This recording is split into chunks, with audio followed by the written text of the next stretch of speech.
ونسلم على رسوله الكريم أما بعد فقد قال الله تبارك وتعالى في القرآن المجيد والفرقان الحميد أعوذ بالله من الشيطان الرجيم بسم الله الرحمن الرحيم لقد كان لكم في رسول الله أسوة حسنة صدق الله مولانا العظيم وصدق رسوله النبي الأمين الكريم ونحن على ذلك لمن الشاهدين والشاكرين والحمد لله رب العالمين۔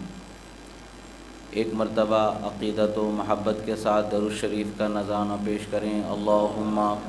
صل علی سیدنا نبینا مولانا محمد عدد ما فی علم اللہ صلاۃ دائمۃ بدوام ملک اللہ وعلی آلہ واصحابہ اجمعین۔ ایک مرتبہ اور نبی اور آل نبی پر درود شریف پڑھیں۔ اللہم صل علی سیدنا نبینا مولانا محمد عدد ما فی علم اللہ صلاۃ دائمۃ بدوام ملک اللہ وعلی آلہ واصحابہ اجمعین۔ اللہ رب العزت کا بے پناہ شکر احسان کہ اللہ رب العزت نے ہمیں اس کے حبیب کریم صلی اللہ تعالی علیہ وسلم کا سچا چاہنے والا مسلمان بنا کر پیدا فرمایا۔ یہ اللہ کا کروڑا کروڑ شکر احسان کہ اللہ تعالیٰ نے ہمیں ہدایت کے راستے پر پیدا فرمایا، اور ہدایت جن کو بخشی گئی ایسے ماں باپ اللہ تعالیٰ نے ہمیں عطا فرمائے۔ ہمیں اللہ کی وحدانیت، رسول اللہ کی رسالت بتانے والے ماں باپ اللہ نے بخشا، اس کے محبوب بندوں کی محبت سکھانے والے اولیاء اللہ کی چوکھٹ سے جوڑنے والے ماں باپ اللہ نے بخشا۔ یہ اللہ کا بہت بڑا شکر احسان ہے، اس لیے کہ ماں باپ کی تربیت کا ایک بہت بڑا اثر بچوں پر ہوتا ہے۔ اللہ کے رسول صلی اللہ علیہ وسلم فرماتے ہیں کل مولود یولد علی فطرۃ الاسلامیہ وابواہ یحودانہ او ینصرانہ او یمجسانہ او کما قال رسول اللہ صلی اللہ علیہ وآلہ وسلم۔ سرکار فرماتے ہیں کہ ہر پیدا ہونے والا بچہ اسلامی فطرت ہی پر اللہ تعالیٰ پیدا فرماتا ہے، مگر اس بچے کے ماں باپ اسے یا تو یہودی کر دیتے ہیں، یا تو نصرانی کر دیتے ہیں، یا تو مجوسی کر دیتے ہیں۔ بہرحال ماں باپ کا بچوں پر بڑا اثر ہوتا ہے کہ وہ اپنے بچوں کو اپنی فکر کے مطابق، اپنی ذہنی سوچ کے مطابق ڈھالنے کی کوشش کرتے ہیں، تربیت کرتے ہیں۔ بچے کسی نہ کسی طریقے سے اسی دھارے میں بہتے چلے جاتے ہیں۔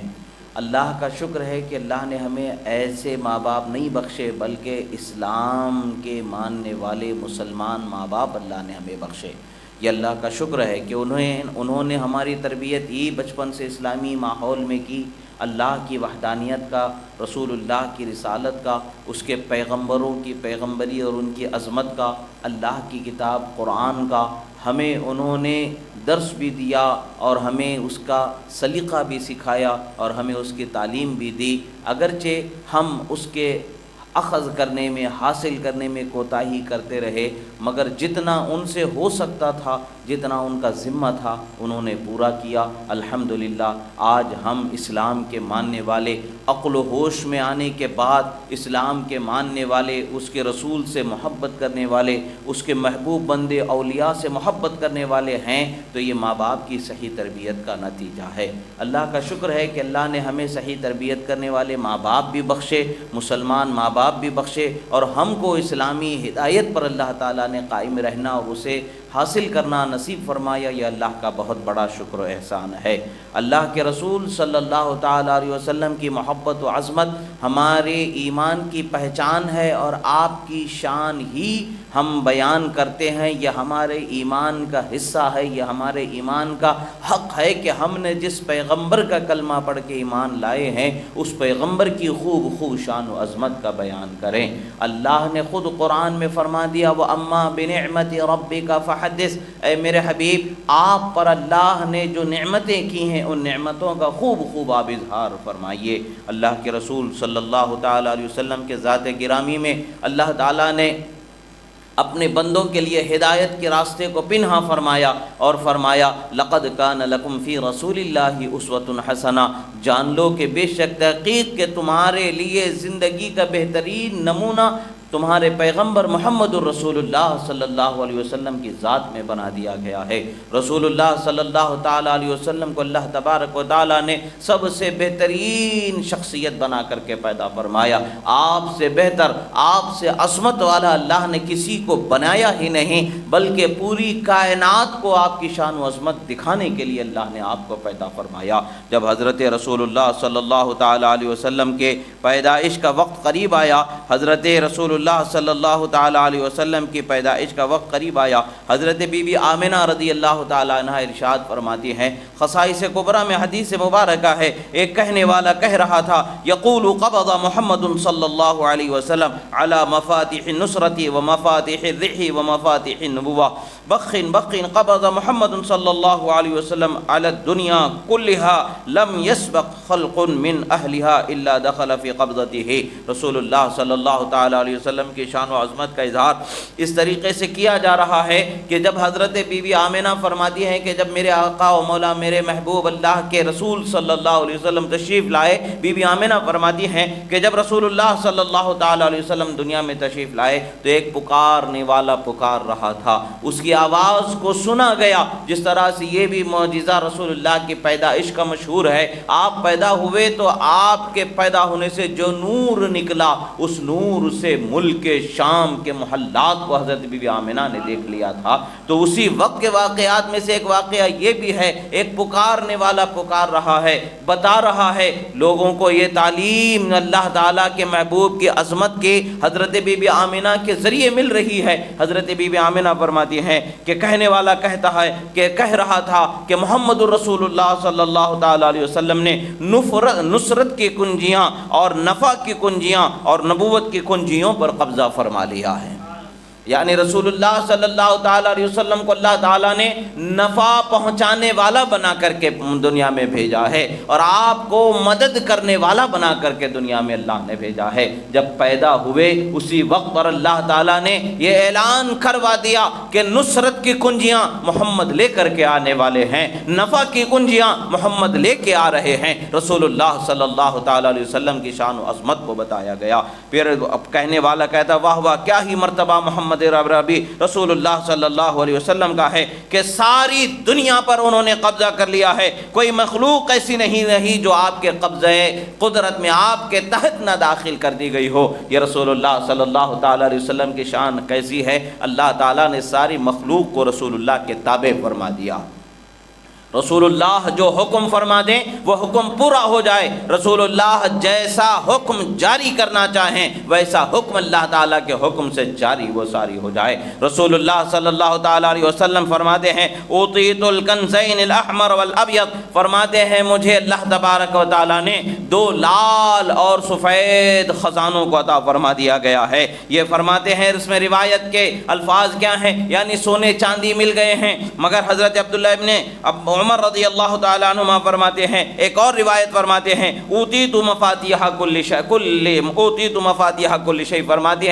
فرماتے ہیں کہ اللہ تبارک و تعالیٰ نے مجھے تمام چیزوں کی کنجیاں عطا فرما دی ہے، یعنی آپ جو چاہیں وہ تصرف فرمائیں، آپ جیسا چاہیں ویسا تصرف فرما سکتے ہیں۔ اللہ کے رسول صلی اللہ تعالیٰ علیہ وسلم کی شان و عظمت کا اندازہ ہی نہیں لگا جا سکتا ہے۔ رسول اللہ صلی اللہ تعالیٰ علیہ وسلم کی دست قدرت میں اللہ تبارک و تعالیٰ نے جو شان بخشی تھی، رسول اللہ صلی اللہ تعالیٰ علیہ وسلم کو اللہ تعالیٰ نے زمین کی جو کنجیاں عطا فرمائی ہے، ساری مخلوق کو رسول اللہ کے قبضے میں جو عطا فرما دیا ہے، اس کا ایک نمونہ ہم دیکھ سکتے ہیں۔ جب رسول اللہ صلی اللہ تعالیٰ علیہ وسلم فتح مکہ کے وقت پر آپ مکہ شریف میں داخل ہوتے ہیں، اور مکہ شریف کے اطراف میں 360 بت نصب کیا گیا ہے، ایسے انہیں گاڑا گیا ہے، کچھ تو دیوار میں مکہ کعبہ شریف کی دیوار میں ہے، کچھ تو صحن میں ہے، کچھ تو اندر ہیں، 360 بت ہیں، کسی کو بھی ہلایا جلایا نہیں جا سکتا ہے، کسی کو اکھاڑا نہیں جا سکتا ہے،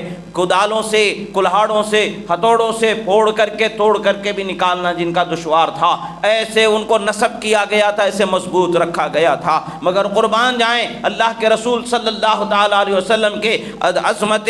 دست مبارکہ پر کہ آپ کے ہاتھ میں ایک پتلی سی چھڑی رسول اللہ صلی اللہ علیہ وسلم کے ہاتھ میں تھی۔ رسول اللہ صلی اللہ علیہ وسلم بت کے قریب جاتے اور چھڑی اس کو لگاتے، فرماتے جاء الحق وزہق الباطل، حق آیا اور باطل بھاگا۔ رسول اللہ کی چھڑی اس بت کو لگنا ہی تھا کہ وہ بت اوندھے منہ زمین پر گر جایا کرتا تھا۔ رسول اللہ صلی اللہ تعالیٰ علیہ وسلم کی چھڑی پتلی سی جب بت کو ٹچ ہوتی ہے تو بت گر جاتا ہے۔ حیران عقل ہو جاتی ہے کہ جسے کلہاڑوں سے ہتھوڑوں سے پھوڑ کر کے توڑ کر کے نکالنا دشوار ہے، ایک چھڑی کے لگنے سے کیسے وہ زمین پر گر جاتا ہے۔ چھڑی کو دیکھیں گے تو عقل کام کرنا چھوڑ دیتی ہے، مگر چھڑی جس دستہائے مبارکہ میں ہے اس شان کو اگر دیکھا جائے تو پتہ چل جاتا ہے ارے یہ تو زمین پر نصب پتھر کی کیا بات ہے، آسمان پر روشن چاند دو ٹکڑے ہو کے قدرت مصطفیٰ کا مظہر بن جایا کرتا ہے۔ رسول اللہ صلی اللہ تعالیٰ علیہ وسلم کی شان کو اللہ تبارک و تعالیٰ نے بہت بلند و بالا فرمایا۔ آپ کے دست مبارک کو اللہ تبارک و تعالیٰ نے عظمت والا سراپا معجزہ بنایا ہے۔ رسول اللہ صلی اللہ علیہ وسلم جس طرح چاہے ویسا تصرف فرما دے۔ رسول اللہ صلی اللہ تعالیٰ علیہ وسلم کے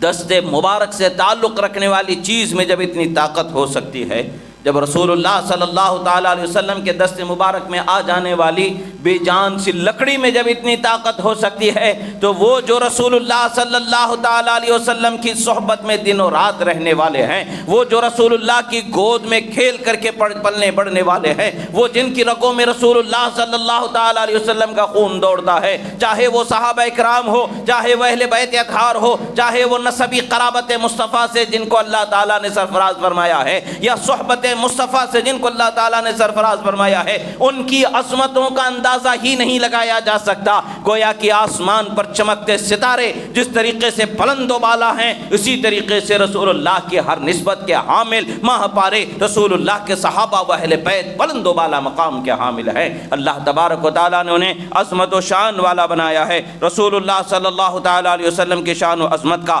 طریقہ یہ ہے، اب یہ رسول اللہ صلی اللہ تعالیٰ علیہ وسلم کی بارگاہ میں جب صحابہ ہوا کرتے تھے، جب رسول اللہ صلی اللہ تعالیٰ علیہ وسلم کی بارگاہ میں جب صحابہ ہوا کرتے تھے تو صحابہ کا رسول اللہ صلی اللہ تعالیٰ علیہ وسلم کے ساتھ رہنے کا طریقہ کیا ہوا کرتا تھا۔ حضرت جحیفہ رضی اللہ تعالیٰ عنہ فرماتے ہیں کہ حضور اکرم صلی اللہ تعالیٰ علیہ وسلم نماز پڑھ کر کے تشریف لائے،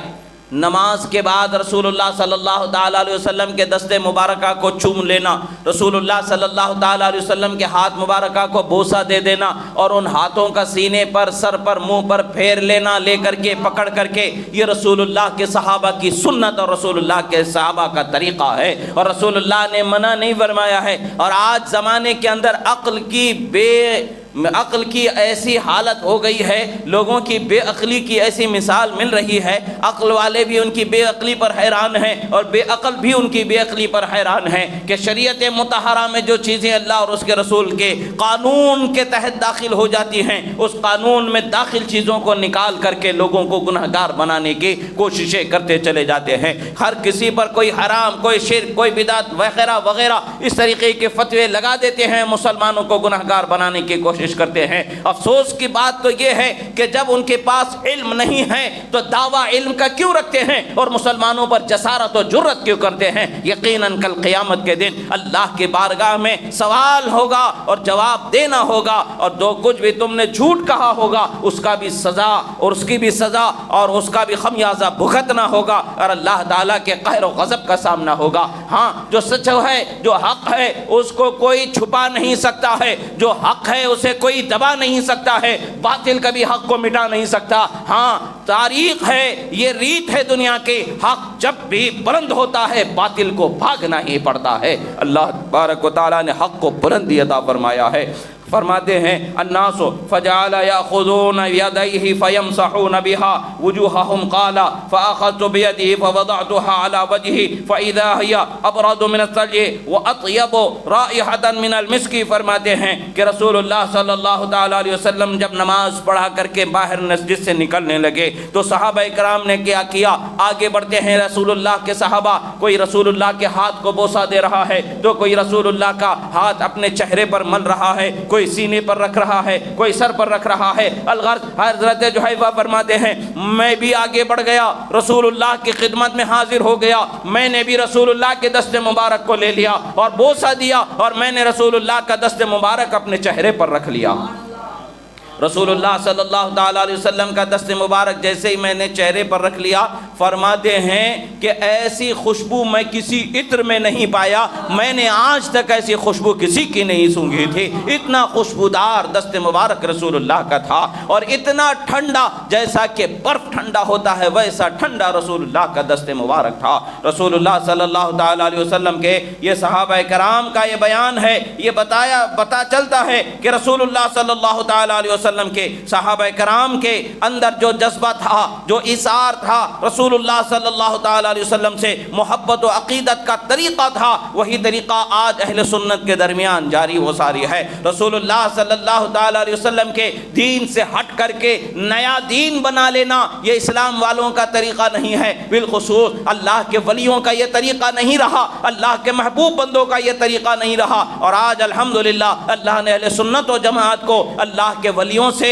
سرفرازی عطا فرمایا ہے، اللہ کے ولیوں کے وجود سے حمایت عطا فرمایا ہے، اور ہمیں یقین عطا فرمایا ہے کہ یہی وہ راستہ ہے جو سچا و سیدھا راستہ ہے، جس پر اللہ کے ولی ہیں، جس پر چلنے والے خواجہ غریب نواز ہیں، جس پر چلنے والے حضرت خواجہ قطب بختیار ہیں، اور جس پر چلنے والے حضرت خواجہ فرید الدین ہیں، جس پر چلنے والے محبوب الہی حضرت نظام الدین ہے، جس پر چلنے والے حضرت نصیر الدین چراغ دہلوی ہیں، اور جس پر چلنے والے حضرت خواجہ بندہ نواز ہیں، اور آگے اوپر چلتے ہیں تو حضرت غوث اعظم ہیں، حضرت جنید بغدادی ہیں۔ یہی وہ سلسلہ ہے جو رسول اللہ صلی اللہ تعالی علیہ وسلم تک کے پہنچا دیتا ہے، اور انہی بزرگان دین نے اس جماعت کو ایسی زینت و تقویت بخشی ہے کہ قیامت تک کے حقانیت کا علم اسی جماعت کے سر پر لہراتا نظر آتا ہے۔ الحمدللہ اللہ تبارک و تعالی نے ہمیں اس کے محبوب بندوں کے راستے پر چلنا نصیب فرمایا ہے، اس کے نیک بندوں کے راستے پر چلنا نصیب فرمایا ہے۔ اب اس حدیث مبارکہ سے پتہ کیا چلتا ہے؟ رسول اللہ صلی اللہ تعالی علیہ وسلم کے صحابہ کرام کا یہ بیان فرماتے ہیں، خصائص کبریٰ سے یہ حدیث ہے کہ صحابہ رسول اللہ کا دست مبارک نماز پڑھنے کے بعد چوم لیا کرتے تھے، صحابہ رسول اللہ کا دست مبارک اٹھا کر کے اپنے سینے پر، اپنے چہرے پر رکھ لیا کرتے تھے۔ اور اگر آج کوئی اپنے دینی پیشوا، دینی رہبر، امام صحیح العقیدہ ہے، مرشد صحیح العقیدہ ہے، اس کی صحبت سے اگر وہ اسی طریقے پر عمل کرتا ہے تو وہ غلط اور گناہ نہیں ہو سکتا ہے، بلکہ وہ اللہ کے رسول کے اور صحابہ کرام کے طریقے پر اس کا عمل ہو رہا ہے۔ اللہ کے رسول صلی اللہ تعالیٰ علیہ وسلم کے صحابہ کرام کا حال کیا تھا؟ رسول اللہ صلی اللہ تعالیٰ علیہ وسلم، ایک صحابی ہیں، ان کے چہرے پر رسول اللہ نے اپنے دست مبارک کو پھیر دیا۔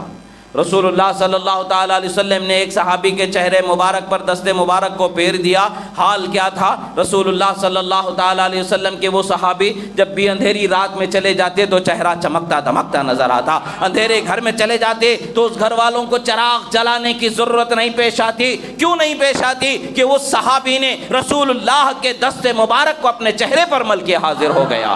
رسول اللہ صلی اللہ تعالیٰ علیہ وسلم کے دست مبارک میں جب اللہ نے ایسی شان بخش ہے، وہ جسے چاہتے ہیں روشن فرما دیتے ہیں، جسے چاہتے ہیں روشنی دینے والا فرما دیتے ہیں، تو پھر وہ سراپا رحمت عالم کے نور کا کیا حال ہوگا، ان کی شان کا کیا حال ہوگا، اندازہ ہی نہیں لگایا جا سکتا کہ کس قدر بلند و بالا مقام اللہ تبارک و تعالیٰ نے انہیں بخشا ہے۔ ارے جب ان کے شہزادے غوث اعظم کی شان یہ ہے کہ ولایت کے بلند پرواز، حیران ہے بلندی پر، سمجھ میں ہی نہیں آتی ہے رفعت غوث اعظم کی، جب غوث اعظم کی بلندی سمجھ نہیں سکتے ہیں تو پھر سرور انبیاء رحمت للعالمین کی عظمت و بلندی کا اندازہ کیا لگایا جا سکتا۔ اللہ کے رسول نے فرمایا ہے لا یعرف حقیقتی الا ربی، میری حقیقت کو میرے رب کے سوا کوئی جان ہی نہیں سکتا ہے۔ رسول اللہ صلی اللہ تعالی علیہ وسلم کی شان و عظمت کو کما حقہ اگر کوئی جانتا ہے تو ان کا خالق، ان کا رب، ان کا مولا رب العالمین ہی جان سکتا ہے۔ ہم اتنا ہی جان سکتے ہیں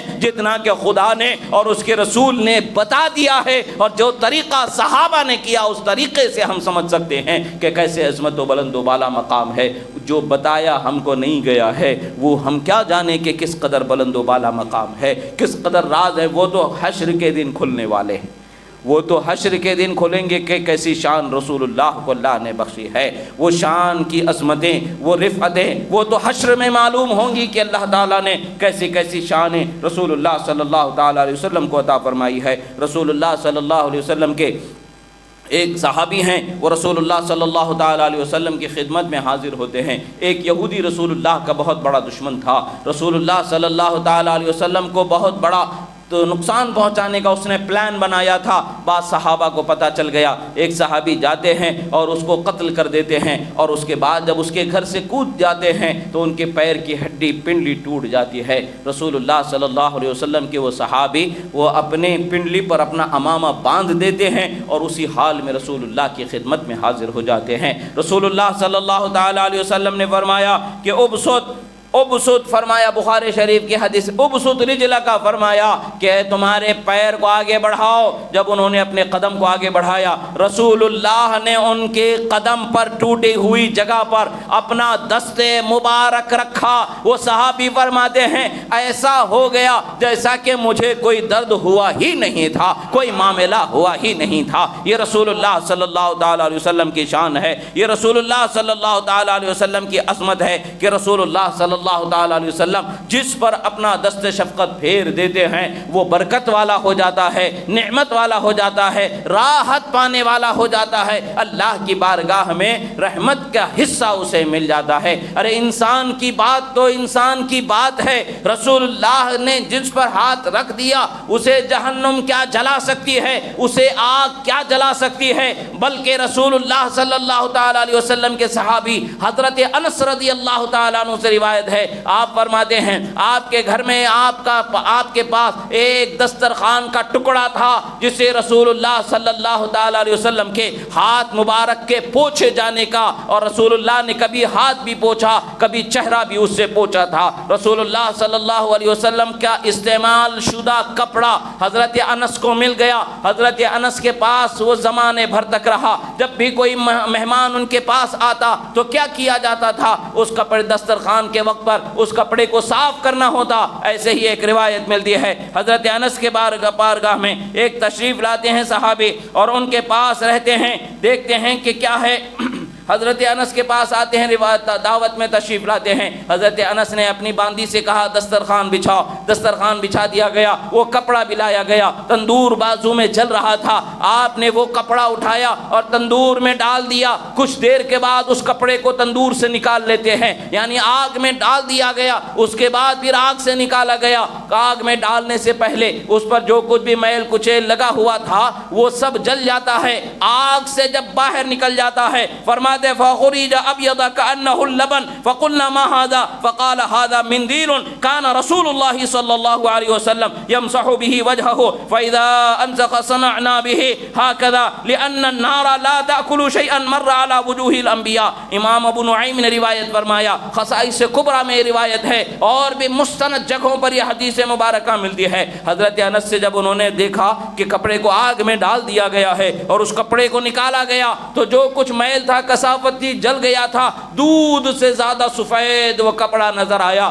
وہ جو دعوت میں آئے تھے وہ حیرانی سے عرض کرتے ہیں حضور یہ کیا ماجرا ہے، اے صحابی رسول یہ کیا ماجرا ہے، یہ کیسے صاف ہو گیا؟ آگ کی فطرت ہے جلا دینا، آگ کی فطرت ہے جلا کے خاک کر دینا، مگر کیا ماجرا ہے ہم اپنے کپڑوں کو ڈال دیں تو وہ آگ میں نہ جلے؟ ایسا ہو نہیں سکتا. آگ اسے جلا دے گی. آگ جل رہی ہو اور کپڑا نہ جلے، ایسا ہو نہیں سکتا. یہ کیا ماجرا ہے؟ فرماتے ہیں سنو نادان، یہ عام کپڑا نہیں ہے، تمہارا ہمارا کپڑا نہیں ہے، یہ وہ رسول اللہ کا کپڑا ہے جس سے رسول اللہ اپنے ہاتھ اور چہرے کو پوچھا کرتے تھے. اور اس کو ہم جب بھی صاف کرتے تھے تو اسے اٹھا کر کے ہم آگ میں ڈال دیتے ہیں. آگ میل کو جلا دیتی ہے اور کپڑا دودھ سے زیادہ سفید بن کر کے ہمارے سامنے آ جاتا ہے. پتہ کیا چلتا ہے؟ رسول اللہ کا دست شفقت جن حضرات پر پڑ گیا ہے انہیں آگ جلانا تو بہت دور کی بات ہے. کپڑے کو بھی آگ نہیں جلا سکتی ہے جس پر رسول اللہ کا دست مبارک آ گیا. رسول اللہ صلی اللہ تعالیٰ علیہ وسلم کی شان و عظمت کو اللہ تبارک و تعالیٰ نے بہت بلند و بالا فرمایا۔ حضرت انس اپنا عقیدہ بیان فرما رہے ہیں، اپنا عقیدہ بیان فرماتے ہوئے فرماتے ہیں لِأَنَّ النَّارَ لَا تَأْكُلُ شَيْئًا مَرَّ عَلَى وُجُوهِ الْأَنْبِيَاءِ، آگ انبیاء کرام سے لگی ہوئی، بالخصوص چہرے سے لگی ہوئی کسی چیز کو جلا ہی نہیں سکتی ہے۔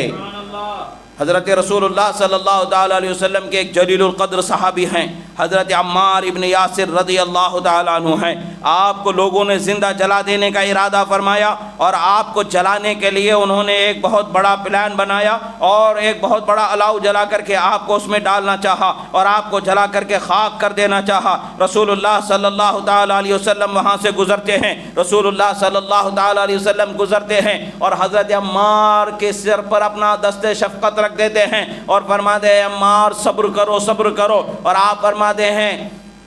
یا نارو کونی بردن علی آل یاسر، یہ ایک روایت میں علی عمار کما کنت بردن علی ابراہیم وتقتلک فئۃ الباغیہ، فرماتے ہوئے آگے چلے جاتے ہیں۔ دیوانوں کی کس قدر رسول اللہ خبر لیا کرتے ہیں، چاہنے والوں کی کس قدر رسول اللہ دستگیری فرماتے ہیں، ایمان لانے والوں کے لیے رسول اللہ کیسے حمایت بن کر کے ہمہ گیر فرما دیتے ہیں۔ حال تو یہ ہے کہ دنیا کی آگ جلانے کی طاقت رکھنے والی بھی رسول اللہ کے اشارے کی محتاج ہے۔ اگر رسول اللہ کا اشارہ مل جائے تو خدا کی قسم آگ میں یہ طاقت ہی نہیں کہ کسی کو جلا سکتی ہے۔ اللہ نے رسول اللہ کے دست مبارک کو، زبان مبارک کو وہ شان عطا فرمائی ہے کہ وہ جو اشارہ فرما دیں وہ پورا ہو جاتا ہے، وہ جو بولی فرما دیں وہ پوری ہو جایا کرتی ہے۔ رسول اللہ نے فرمایا اے عمار پریشان ہونے کی ضرورت نہیں ہے، یہ آگ جو دہکائی جا رہی ہے اس کی حیثیت ہی نہیں ہے، اس کی اوقات ہی نہیں ہے کہ تمہیں جلا سکے۔ آپ فرماتے ہیں آگ جان لے کون ہے یہ میرا صحابی ہے، یہ عمار ہے، خبردار اسے جلانا نہیں، بلکہ فرماتے ہیں اے آگ عمار پر ٹھنڈی ہو جا جیسے اللہ کے حکم سے تو حضرت ابراہیم پر ٹھنڈی ہو گئی تھی۔ اور آگ کی مجال ہے کہ حضرت عمار کو جلا دے، خدا کی قسم کبھی ایسا ہو ہی نہیں سکتا کہ رسول اللہ کے زبان سے نکلے وہ پورا نہ ہو، اس لیے کہ اللہ نے فرمایا وما ينطق عن الهوى ان هو الا وحی یوحى۔ اے لوگو کیا تم جانتے ہو میرا نبی جو بولتا ہے وہ کیسے بولتا ہے؟ وہ اپنی بولی نہیں بولتا ہے، وہ اپنی مرضی نہیں بولتا ہے، وہ اپنی خواہش نہیں بولتا ہے، وہ وہی بولتا ہے جو اس پر وحی کیا جاتا ہے۔ اللہ کے رسول صلی اللہ علیہ وسلم وحی بولتے ہیں، اور اللہ کے رسول کی بولی خدا کی مرضی ہوتی ہے، وہ جو بول دے وہی ہو کر کے رہتا ہے۔ اللہ کے رسول نے فرمایا اے عمار ابھی تمہارے یہ مرنے کا وقت نہیں ہے، اے عمار ابھی تمہارے یہ مرنے کا وقت بھی نہیں ہے، تم پریشان نہ ہو، آگ جلا کر کے تمہیں مار نہیں سکتی، تم اس کے بارے میں بھی پریشان نہ ہو۔ سنو تمہیں ایک باغی گروہ قتل کرے گا، تو اس کے لحاظ سے حضرت عمار کو آگ میں ڈالنے والوں نے ڈالا، آگ جلا نہ سکی، آپ بقید حیات رہے، یہاں تک کہ حضرت مولا علی کے ساتھ مل کر کے آپ میدان جنگ میں شام کے علاقوں میں آپ شام کے باغیوں کے ہاتھوں شہید ہو گئے۔ وہ بات جو رسول اللہ نے فرمائی تھی وہ پوری ہوئی، آگ نہیں جلا سکے گی، آگ نہیں جلائی، ابھی تمہاری موت نہیں آئی ہے، اس وقت پر موت نہیں آئی، کب آنی ہے؟ رسول اللہ نے فرما دیا ایک باغی گروہ تمہیں قتل کرے گا، تو ویسے ہی وہ باغی شام کے گروہ نے حضرت عمار ابن یاسر رضی اللہ تعالیٰ عنہ کو قتل کر دیا۔ بہرحال اللہ کے رسول صلی اللہ تعالیٰ علیہ وسلم کی زبان سے جو نکل جاتا ہے، آپ کے دست مبارک سے جو چیز لگ جاتی ہے، آپ جسے عظمت والا برکت والا بنانا چاہتے ہیں اسے بھی بنا دیتے ہیں۔ ایک روایت میں آتا ہے کہ ایک صحابی رسول صلی اللہ تعالیٰ علیہ وسلم ہیں، وہ رسول اللہ صلی اللہ تعالیٰ علیہ وسلم کے ساتھ سفر فرما رہے ہیں، اور ان کی سواری بہت آہستہ آہستہ آہستہ چل رہی ہے۔ رسول اللہ صلی اللہ تعالیٰ علیہ وسلم نے انہیں اپنے پاس بلایا اور پوچھا کہ کیا ماجرا ہے، کیا بات ہے کہ تمہاری سواری بہت آہستہ آہستہ چل رہی ہے؟ امام بیہقی نے اس حدیث مبارکہ کو روایت فرمایا، اور خصائص کبریٰ میں حدیث مبارکہ کو روایت کیا گیا۔ رسول اللہ صلی اللہ تعالیٰ تعالیٰ علیہ وسلم کے صحابی حضرت جعیل ابن زیاد فرماتے ہیں کہ یا رسول اللہ میری یہ سواری بہت کمزور ہے، بہت ضعیف ہے، بہت ناتواں ہے، اس میں طاقت نہیں ہے جس میں رسول اللہ صلی اللہ تعالیٰ علیہ وسلم سے جب انہوں نے عرض کیا، فرفع رسول اللہ صلی اللہ علیہ وسلم مخفقة معه فضربها فقال اللهم بارك له فيها فلقد رأيتني ما أملك رأسها أن تقدم الناس ولقد بعت من بطنها ب12,000 فرماتے ہیں رسول اللہ صلی اللہ تعالیٰ علیہ وسلم کے صحابی عرض کرتے ہیں جو گھوڑی پر میں سوار تھا اس گھوڑی کا حال یہ تھا کہ چلنا اس سے دشوار تھا، بیٹھنا اس سے دشوار تھا، اٹھنا اس سے دشوار تھا، بہت کم طاقت تھی اس کے پاس۔ جب رسول اللہ سے میں نے اس کے کمزوری کا شکوہ کیا، رسول اللہ کے ہاتھ میں ایک چھڑی تھی، رسول اللہ نے اس چھڑی کو لیا اور اس اونٹنی کے پیٹھ پر ایک مار دیا اور فرمایا اے اللہ اس گھوڑی کی پیٹھ پر آپ نے ایک چھڑی سے ضرب لگا دی اور فرمایا اے اللہ اس گھوڑی میں جعیل کے لیے خوب برکتیں عطا فرما دے۔ رسول اللہ نے اتنا کہنا تھا۔ اب حضرت جعیل فرماتے ہیں گھوڑی جو طاقت فطرت انسانی کیا کہتی ہے، سائنس کے حساب سے دیکھا جائے تو ایسے اچانک اس کے اندر توانائی نہیں آ سکتی ہے، جو لاغر وہ کمزور ہو گئی ہے، جس کے جسم میں ہڈیاں ہی ہڈیاں ہیں، گوشت ختم ہوتا چلا جا رہا ہے، اس میں اتنی پھرتی اتنی طاقت آ جائے اور یک بار کی اس میں گوشت بھر کر کے آ جائے، ایسا نہیں ہو سکتا ہے۔ مگر یہ سائنس کی عقل حیران ہے، ہم وہاں نہیں دیکھتے ہیں، سائنس لکڑی کو دیکھتی ہے، ہم لکڑی جس کے ہاتھ میں ہے وہ رحمت للعالمین کو دیکھتے ہیں،